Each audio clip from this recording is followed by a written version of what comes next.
¿Qué tal? Bienvenidos a nuestra clase de seguridad de instalaciones eléctricas e industriales. En esta sesión vamos a abordar el tema de datos de placa en motores de tipo industrial.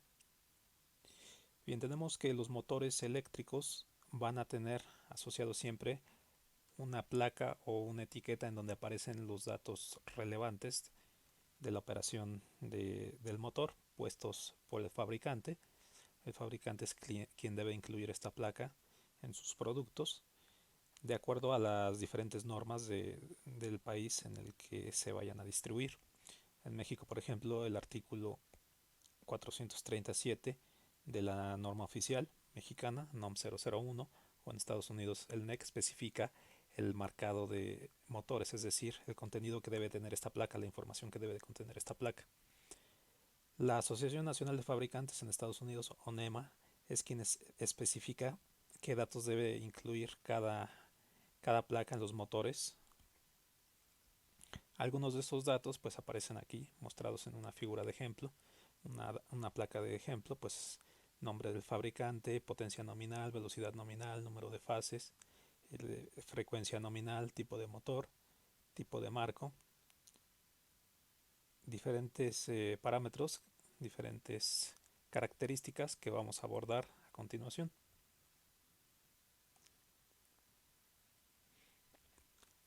De los datos más importantes que aparecen son la potencia nominal del motor, la velocidad nominal a la que operan los motores a carga completa.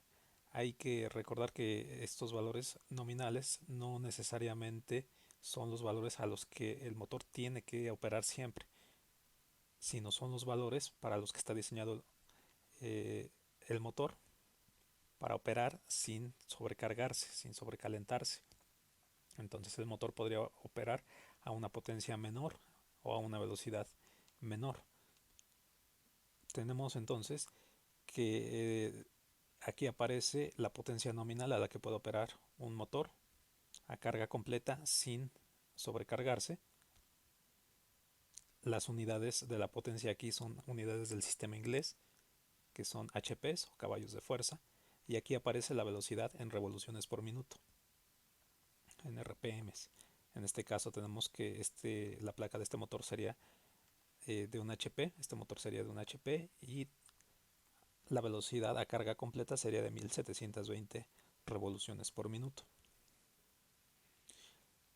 La potencia se determina por la cantidad de par que puede suministrar el motor a la velocidad de carga completa. Hay que recordar que la potencia es el producto de par por velocidad en un motor. Entonces aquí dependiendo, si nosotros tenemos el par en unidades pies por libra en el sistema inglés o en pulgadas libra, nosotros tendríamos que aplicar un factor de conversión. Si nosotros multiplicamos par por velocidad en RPM, tendríamos que aplicar un factor de conversión para obtener la potencia en unidades de caballos de fuerza o HPs.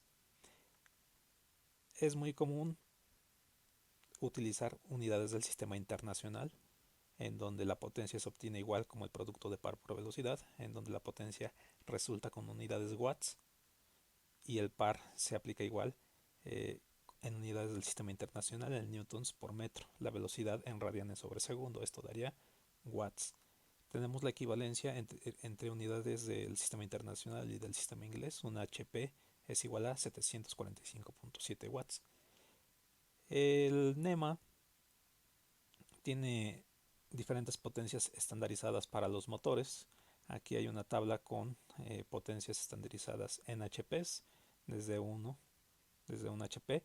En realidad podemos encontrarnos motores con fracciones de HP, por ejemplo un octavo, un cuarto, medio HP, tres cuartos de HP. Tenemos otro de los parámetros que aparecen en las placas de datos de los motores, que es la frecuencia nominal de operación. Hay que recordar que, bueno, esto es para los motores de corriente alterna, obviamente.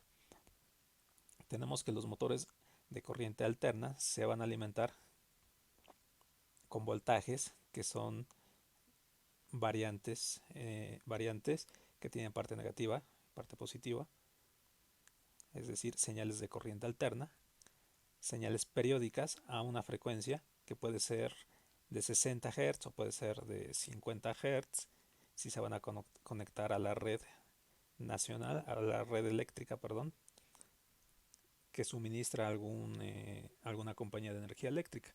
Entonces, en el norte de América, en México, Estados Unidos y Canadá, esa frecuencia estándar es de 60 Hz en la red eléctrica. Hay otras regiones en el mundo en donde la frecuencia podría ser de 50 Hz, por ejemplo, en Europa. Entonces, cada fabricante, dependiendo de dónde va a vender sus motores, tiene que establecer el valor nominal en el valor nominal de la frecuencia en el que debe de operar su producto. Otro de los datos que aparece en la placa de datos es el número de fases. Los motores pueden ser de una fase, dos fases, tres fases. Si el motor es, por ejemplo, un motor de inducción monofásico, aquí habrá una sola fase. Si el motor es trifásico, que es el caso más común en las industrias, aquí vamos a tener que el motor opera con tres fases desfasadas 120 grados entre sí. Un caso poco común pues son los motores bifásicos, que aunque los hay pues es raro encontrar ese tipo de motores. Tenemos que también va a estar indicado el tipo de motor. Hay que recordar que la mayoría de los motores en la industria van a ser de tipo de corriente alterna. Principalmente tenemos motores de inducción, ya sea de jaula de ardilla, de rotor de jaula de ardilla o de rotor de vanado. También llegamos a tener motores síncronos, igual de corriente alterna. Entonces en la placa tiene que aparecer el tipo de motores. En este caso se trata de un motor de tipo inducción.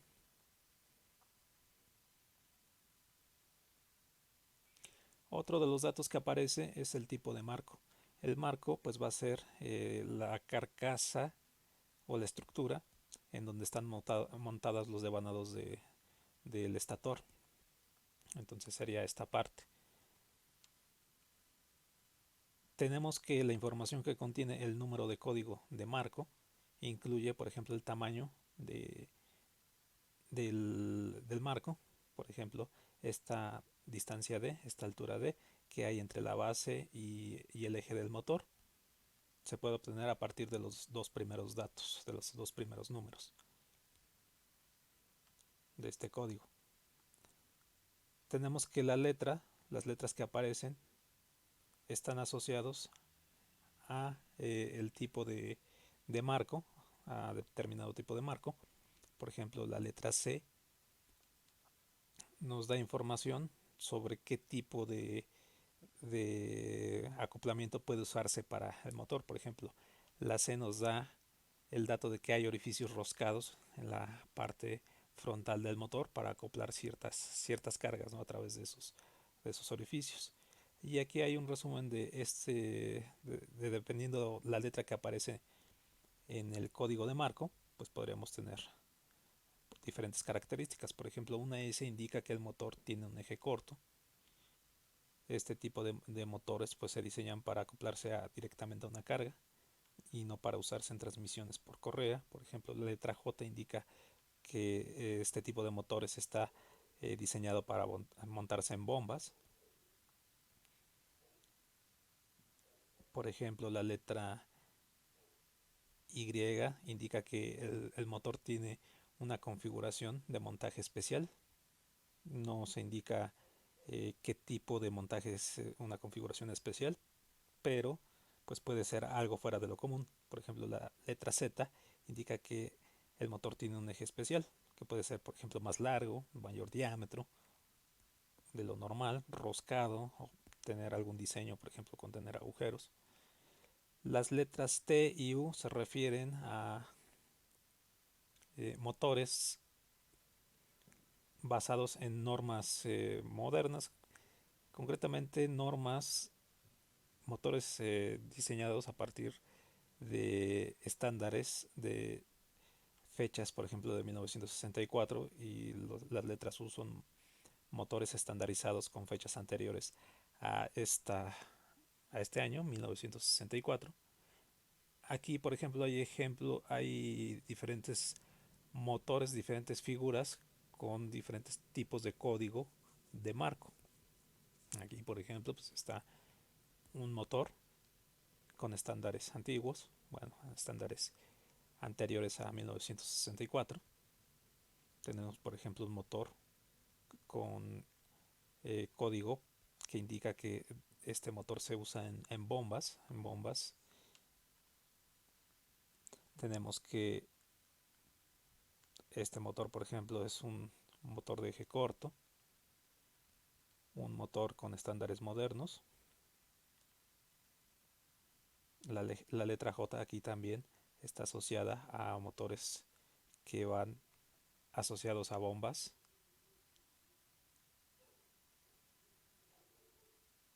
Otro de los parámetros que aparecen, pues el voltaje nominal al que debe de operar el motor. En este caso, aquí en esta placa aparecen dos voltajes eh, separados por una diagonal. Tenemos 208 a 230, que sería pues un rango de voltajes al que puede operar este motor. Y tenemos un segundo voltaje que dice 460, es decir, este motor puede operar con dos voltajes. Hemos visto en sesiones anteriores que hay motores que pueden operar con un voltaje en baja tensión y un voltaje en más alta tensión. Entonces este motor es de ese tipo, motor de doble voltaje.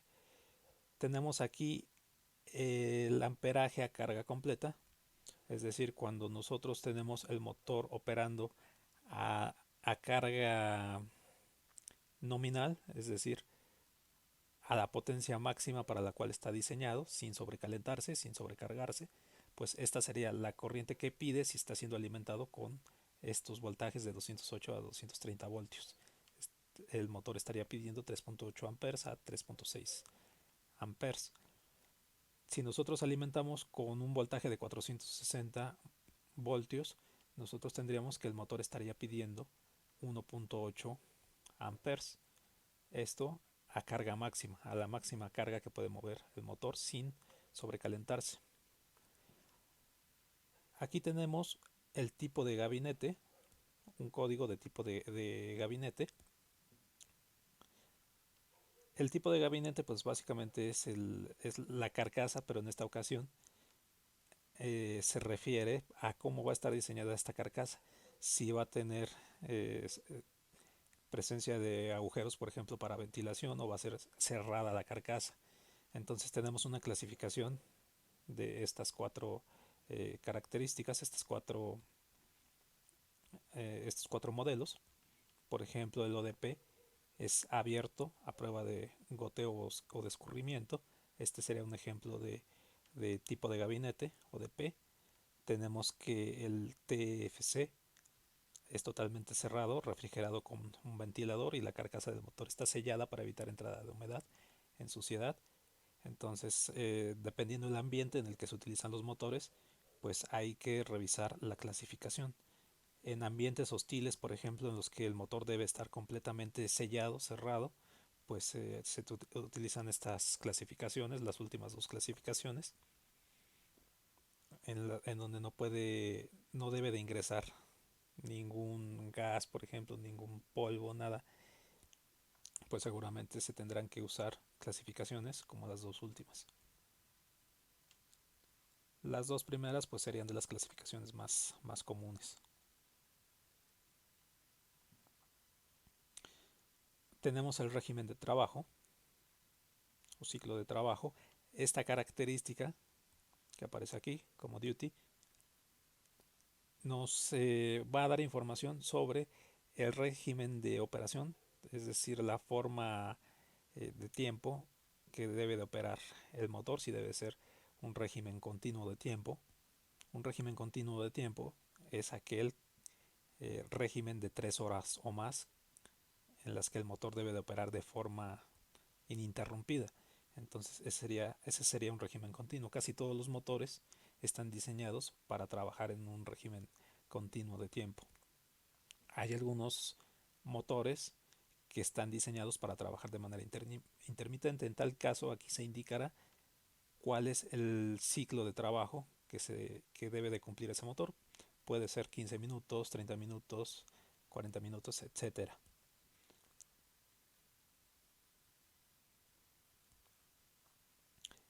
el aumento de temperatura. Este parámetro nos indica cuál es la temperatura máxima a la que se va a incrementar la temperatura que exhibe el motor cuando está trabajando a carga completa. Entonces este parámetro puede variar dependiendo en dónde se está, el ambiente en el que se está operando el motor. Entonces esta temperatura puede incrementarse más allá de este valor si el motor está instalado en una temperatura ambiente que está, pues por ejemplo, en lugares cálidos, lugares calurosos, que no tienen ventilación, y eso va a degradar un poco el rendimiento del motor. Si nosotros tenemos que el motor está instalado en lugares a temperaturas pues muy frías, pues eso va a ayudar a que la temperatura, el incremento de temperatura máximo que tiene el motor, pues no alcance esta temperatura que llegaría a alcanzar cuando está operando a carga completa de 40 grados centígrados en este caso. Entonces, este dato pues aparece aquí. Tenemos otro dato que es el factor de servicio. El factor de servicio aquí indicado como SF. Este factor nos da una indicación de qué tanto podemos excedernos respecto a la potencia nominal. Es decir, el motor en condiciones normales puede llegar a proporcionar hasta un caballo de fuerza de potencia a esta velocidad sin sobrecalentarse, pero podríamos pedirle un poco más de potencia. Entonces el factor de servicio SF nos indica qué porcentaje respecto a la potencia nominal le podemos pedir al motor, y el motor va a poder suministrar esa potencia adicional.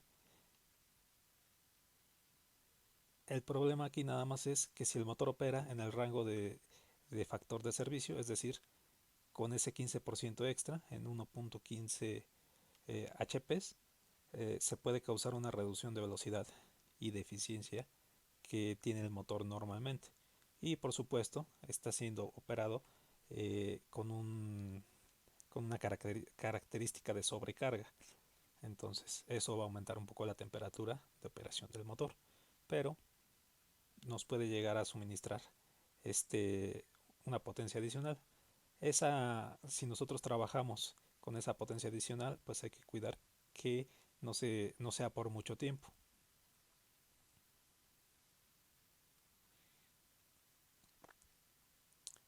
Tenemos aquí un código que nos indica la letra de código de rotor bloqueado. Esta letra pues está asociada a diferentes construcciones de rotores, sobre todo de motores de inducción, tipo jaula de ardilla. Hay que recordar que los motores, sobre todo los motores de inducción, jaula de ardilla, tienen a la hora de arrancar demandan una corriente que pues puede superar varias veces la corriente en estado permanente en régimen nominal. Entonces al arrancar, la corriente que demanda un motor puede ser bastante excesiva, dependiendo de la construcción que tenga el rotor del motor. Entonces, para determinar la corriente de arranque se utiliza este código. Este código está asociado a determinadas construcciones del rotor. Entonces hay tablas que se utilizan para calcular la corriente de arranque utilizando este código K, que dice de rotor bloqueado. ¿Por qué de rotor bloqueado? Nosotros cuando tenemos un motor que va a empezar a moverse precisamente en el arranque, nosotros vamos a tener una demanda de corriente de arranque. Entonces a eso se refiere. Cuando nosotros tenemos que vamos a empezar a mover el motor, que el rotor está parado, está bloqueado, tenemos la máxima corriente demandada por el motor. Cuando el motor llega a su régimen de giro en estado permanente, a su valor nominal de giro, pues tenemos una corriente mucho menor respecto a la corriente de arranque. Esa corriente de arranque es importante para dimensionar las protecciones de sobrecorriente del motor. Entonces tenemos que la corriente de arranque la podemos determinar a través de una expresión como esta. La corriente de arranque va a ser el producto de la potencia nominal, aquí en HPs, multiplicado por un factor de kVAs obtenido de la tabla, la tabla 4 de la norma 430-7B, que nos va a asociar precisamente el código que aparece aquí con un valor en kVAs. Hay que recordar que los voltamperes, los voltamperes son unidades de potencia, potencia aparente, potencia compleja. Entonces, dependiendo del código de letra que tengamos aquí, podemos irnos a esta tabla, encontrar valor de kilovolt amperes por caballo de potencia para hacer una conversión de esta potencia en HPs a voltamperes. Entonces recuerden que hay una expresión para calcular potencia compleja en circuitos trifásicos que es S igual a raíz de 3 voltaje de línea a línea multiplicado por la corriente. Entonces si nosotros de esa expresión despejamos la corriente, nos quedaría una expresión similar a esta, donde aquí, como estamos usando HPs, tenemos un factor de conversión que además considera la construcción del tipo de motor. Entonces aquí nos quedaría potencia en HP por factor obtenido de esta tabla, dividido entre el voltaje de alimentación del motor por el factor raíz de 3, que se refiere precisamente a, a un factor que aparece en el cálculo de la potencia compleja en circuitos trifásicos. Un ejemplo aquí de cálculo de corriente de arranque es en un motor trifásico de 15 HP que tenemos conectado, que está conectado a 480 volts. El motor tiene un código de rotor bloqueado, este código de aquí, con la letra J. ¿Cuál es la corriente de arranque aproximada para este motor? Entonces, aplicando esta expresión, tenemos 15 HP. Buscamos el factor asociado J, el factor de kVAs a caballos asociado a la letra J para este tipo de motor. Tenemos que este factor está entre 7.1 y 7.99. Tomando el valor intermedio en este rango, tomaríamos el valor de 7.5. Como esto tiene unidades kVAs, kilovolt amperes, entonces aquí sería 7.5 kVAs como factor. Dividimos entre el voltaje de alimentación, que es un voltaje de línea a línea. Recuerden diferenciar entre voltaje de línea a línea y voltaje de línea neutro, por el factor raíz de 3. Aquí estamos usando simplemente magnitudes, no estamos asociando ningún ángulo de fase. Estamos usando entonces potencia aparente. Aquí tendríamos 15 por 7500, que son 7.5 kVA. Aquí serían 7500 voltamperes. Y entonces el resultado para la corriente de arranque sería de 135.32 amperes en este ejemplo.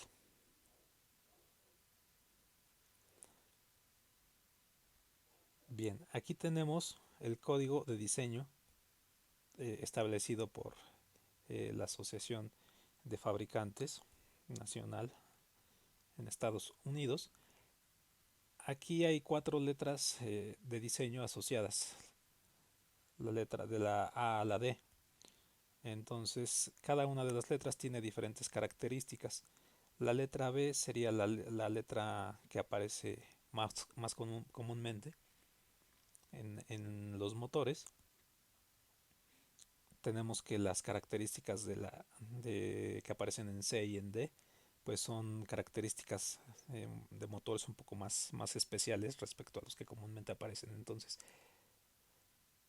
el diseño correspondiente a este código B sería: los motores de diseño B son los más comunes, exhiben un par de arranque normal y una baja corriente de arranque, tienen un alto par de arranque de rotor bloqueado para iniciar la mayoría de las cargas industriales y tienen un deslizamiento máximo del 5%.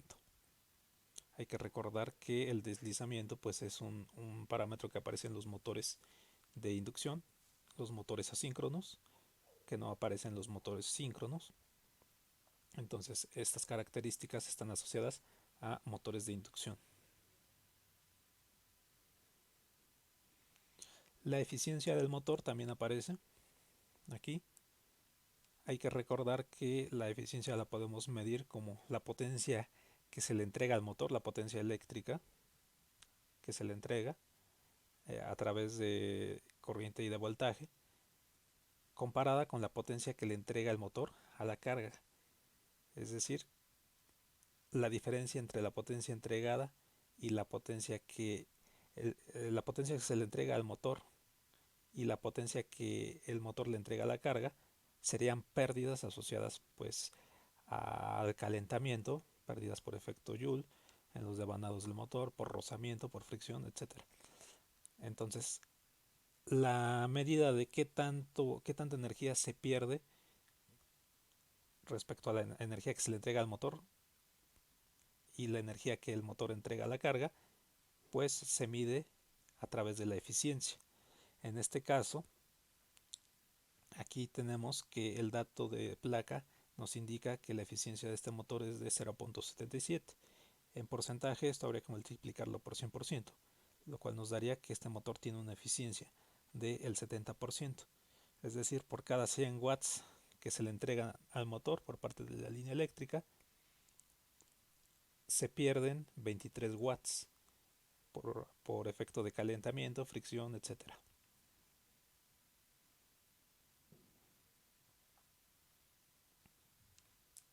Tenemos otro parámetro que es la clasificación del aislamiento que tienen los motores. Hay que recordar que los devanados de los motores tienen aislamiento, están aislados, no están en contacto con la carcasa ni tampoco en cada vuelta no están en contactos con la vuelta anterior, por ejemplo. Entonces esta clasificación va a indicar con una letra la clase de aislamiento que tiene el tipo de motor. Tenemos que la clase de aislamiento en el motor, en los devanados del motor, van a estar de la A, la B, la F y la H y van a estar asociados a diferentes temperaturas de operación. Aquí tenemos una tabla que dependiendo la clase de aislamiento que nosotros tengamos, nos va a decir que el aislamiento va a poder aguantar 105 grados centígrados y eso va a dar un tiempo de vida, si no se exceden estos valores, de 20.000 horas para el motor. Entonces, esta temperatura, pues es la temperatura máxima a la que pueden operar los devanados del motor. Hay que recordar que dentro del motor, los devanados pueden alcanzar, sobre todo cuando se sobrecargan, temperaturas pues bastante altas, ya independientemente de la temperatura ambiente, la temperatura exterior que tiene el motor. Las temperaturas dentro del motor, sobre todo en los devanados, pueden degradar el aislamiento y puede reducir la vida útil de los motores. Entonces, un motor con una clasificación de aislamiento de clase H, pues puede aguantar temperaturas mucho mayores. Obviamente ese tipo de motores deberán ser más caros por el tipo de material de aislamiento que se utiliza, pero pueden usarse en condiciones pues más extremas respecto a un motor de clasificación A con aislamiento clase A.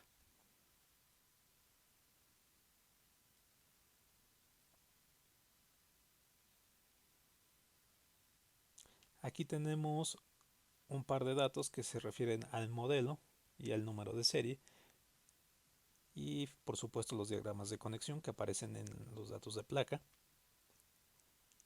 El modelo pues obviamente es un número que asigna el fabricante, y que sirve para comparar dos motores que son pues de características idénticas, ¿no? Cuando se compra un motor se busca muchas veces un modelo que sea similar, entonces pues a partir del modelo se puede conseguir. El número de serie corresponde pues a un número para un motor en particular, es decir, ningún motor va a tener un número de serie que sea idéntico a otro motor, aunque sean del mismo modelo. Cada motor va a tener un número diferente. Eso va a identificar a cada motor en particular. Y finalmente tenemos el diagrama de conexiones. El diagrama de conexiones nos va a indicar cómo se deben de conectar los bornes para obtener pues diferentes configuraciones. Si queremos una estrella, una delta en motores de inducción, en este caso como tenemos un motor de doble voltaje, nos indica que tenemos 9 bornes, 9 puntos de conexión, y nos indica cómo debemos de conectar esos 9 bornes para hacer la conexión, para alimentar el motor con bajo voltaje, como veíamos, 208 volts o 220 voltios, 208 a 230, cómo debemos de hacer las conexiones en la caja de bornes, o si vamos a alimentar el motor en alto voltaje a 480 a 460 voltios, cómo deberíamos de conectar los devanados del motor en la terminal de bornes. Bien, esos son los datos que tenemos en la placa de datos. Como les comentaba, pueden aparecer más datos, pueden aparecer menos datos, pero pues estos son los principales que llegan a aparecer en la placa de datos de los motores. Bueno, nos estamos basando en esta bibliografía. Esto es todo por esta sesión. Les agradezco su atención y los espero la siguiente sesión.